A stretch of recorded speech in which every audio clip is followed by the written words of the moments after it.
Mister Rajendra Sharma पिछले 5 सालों से अपने बड़े से मकान में अपनी बेटी के साथ हंसी खुशी रह रहे थे। उनकी उम्र अब 60 को पार कर चुकी थी और बेटी प्रिया अब 28 की होने को थी। उम्र को ध्यान में रखते हुए बेटी ने उनका सारा कामकाज अपने कंधों पर ले लिया था। प्रिया अपने हर काम में बहुत अच्छी थी, जितने अच्छे से वो अपने पापा, घर और उनके कारोबार का ध्यान रखती थी कोई और शायद ही रख पाता। अगर राजेंद्र जी को कोई बेटा होता तो वह भी नहीं। इन बाप बेटी का रिश्ता बहुत ही प्यारा था। बिना बाबा के प्रिया को नहीं चलता और बिना प्रिया के उसके बाप का किसी काम में मन नहीं लगता। कभी कभी ऐसा लगता जैसे राजेंद्र जी प्रिया के बाप नहीं उसके बेटे हैं। प्रिया की हरकतें ही कुछ ऐसी थी। बाबा को सुबह जल्दी उठकर जबरदस्ती वॉकिंग के लिए भेजना हो या छोटे बच्चों को जैसे दवाइयाँ पिलाते हैं वैसे ही पापा की दवाइयाँ उन्हें खिलानी हो। प्रिया का बर्ताव अपने बाबा के साथ बिल्कुल वैसे ही था जैसे किसी माँ का अपने बच्चे के साथ होता है। प्रिया के बाबा भी कुछ कम नहीं थे। जब प्रिया उन्हें दवाई खाने के लिए देती तो आधी दवाई खाते और आधी छुपा लेते, लेकिन प्रिया के नजरों से बच नहीं पाते। फिर वह उनके सामने खड़ी होकर सारी दवाई उन्हें जबरदस्ती खिलाती।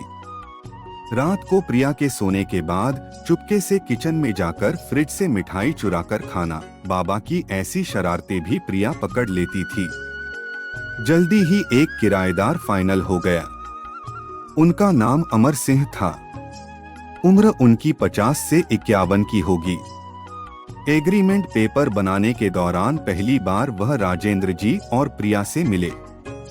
उन्हें दोनों से मिलकर काफी अच्छा लगा और अब अमर सिंह अपनी बीवी के साथ राजेंद्र जी के घर पर किराएदार के तौर पर रहने लगे।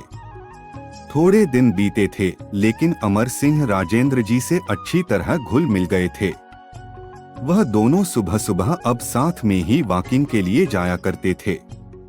कभी वह अमर सिंह के साथ तो कभी अमर सिंह और उनकी बीवी प्रिया और राजेंद्र जी के साथ डिनर किया करते। एक सुबह जॉगिंग के दौरान अमर सिंह ने कहा कि आप और प्रिया अकेले ही रहते हैं, आपको तो काफी कुछ मैनेज करना पड़ता होगा। आप कैसे सब इतने अच्छे से संभाल लेते हैं? अजी मैनेज क्या करना है, मेरी होशियार बेटी के लिए यह कुछ भी नहीं है। प्रिया सब इतने अच्छे से संभाल लेती है कि मुझे किसी बात की कोई चिंता ही नहीं है। वर्टिकल बार राजेंद्र जी ने मुस्कुराते हुए कहा, हाँ वह तो ठीक है, लेकिन जब प्रिया ससुराल चली जाएगी तब आपके लिए यह सब मैनेज करना बड़ा मुश्किल हो जाएगा। आपका कोई बेटा भी तो नहीं है और आप अकेले ही इतने बड़े घर में रहते हैं। अमर सिंह ने अपना विचार बताते हुए कहा। राजेंद्र जी के चेहरे के हाव भाव बदल गए। वह अमर सिंह से कुछ कहना चाहते थे लेकिन नहीं कहा और बात बदलने के लिए उनसे पूछा, खैर वो सब जाने दीजिए, आपके कितने बच्चे हैं?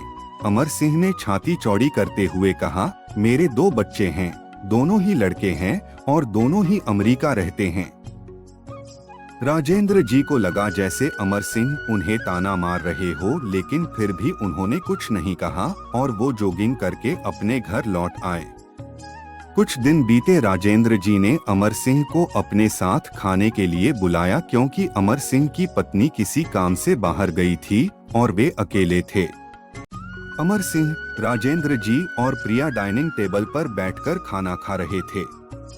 पहला निवाला खाते हैं। अमर सिंह ने खाने की तारीफ करते हुए कहा, प्रिया बेटा तुमने आज खाना बहुत अच्छा बनाया है। राजेंद्र जी ने गर्व महसूस करते हुए कहा, हाँ मेरी बेटी बहुत अच्छा खाना बनाती है। अमर सिंह जी बोल पड़े, यह तो बड़ी अच्छी बात है, उसके ससुराल वाले बड़े खुश रहेंगे। प्रिया उनसे कुछ कहना चाहती थी लेकिन राजेंद्र जी ने उसे रोक दिया और बात बदलने के लिए प्रिया से पूछा, कारोबार कैसा चल रहा है? कोई दिक्कत तो नहीं हो रही? प्रिया ने कारोबार की सारी जानकारी और स्थिति अपने पापा को बताई जिसे अमर सिंह भी सुन रहे थे और वह प्रभावित होकर बोले, वाह प्रिया बेटा, मानना पड़ेगा जिस तरह से तुम सारा कारोबार संभाल रही हो, तुम राजेंद्र जी की बेटी नहीं बेटा हो बेटा। अब राजेंद्र जी से ना रहा गया, उन्होंने कहा, पता नहीं क्यों आप सभी लोग बेटी को बेटे के साथ कंपेयर करते हो। ऐसा एक भी काम या एक भी फील्ड बताइए जिसमें बेटियों ने अपना नाम ना बनाया हो। अरे आसमान में प्लेन उड़ाने से लेकर देश के सर्वोच्च पद पर बैठकर देश चलाने तक बेटियों ने हमेशा अपने आप को साबित किया है, लेकिन आप जैसे लोग अभी भी उनकी तुलना बेटों से ही करते रहोगे। होते होंगे बेटे सबके लिए ज्यादा इम्पोर्टेंट, मेरे लिए तो मेरी बेटी ही सबसे बढ़कर है, और मैं यह फक्र से कह सकता हूँ जो मेरी इस बेटी ने मेरे लिए किया है। जितना प्यार मुझे दिया है उतना दुनिया का कोई भी बेटा नहीं दे सकता। चलिए मैं आपसे ही पूछता हूँ, आपके 2 बेटे हैं ना? बताइए वो साल में आपसे कितनी बार मिलने आते हैं? अमर सिंह जी, दुनिया बदल चुकी है, अब आप भी बदल जाइए। बेटी को बेटी ही रहने दीजिए, उसे बेटा बनाने की कोशिश मत कीजिए। दोस्तों, इतनी सुंदर कहानी का एक छोटा सा सारांश आपको बताता चलूं, आप जब भी किसी बेटी का सम्मान करेंगे तो एक बेटी की तरह ही करना। ऐसा